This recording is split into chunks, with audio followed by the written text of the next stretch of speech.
Understanding traffic jam, an English phrase explained. Hello everyone, welcome to our English language learning series. Today, we're diving into a common phrase that you might hear often, traffic jam. This phrase is not only useful in daily conversation, but it also gives insight into cultural aspects of commuting and travel in English-speaking countries. Let's get started. Traffic jam refers to a situation where there is a large number of vehicles on the road, moving very slowly or not moving at all. This usually happens when the road is overcrowded, or there could be other reasons like accidents or roadworks causing the delay. It's a common experience for many people, especially in big cities.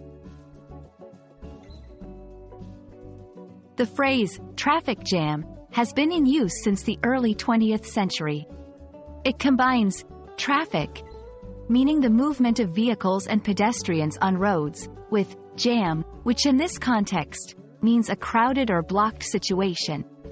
The imagery is similar to that of jammed or stuck objects, illustrating how vehicles are unable to move freely.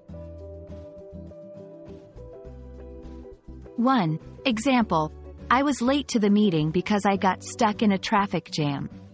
2. Describing a situation, you can say, there's a huge traffic jam on the highway due to the construction work. 3. Asking about traffic, is there a traffic jam on your route today? This is a common question, especially during rush hours. Gridlock.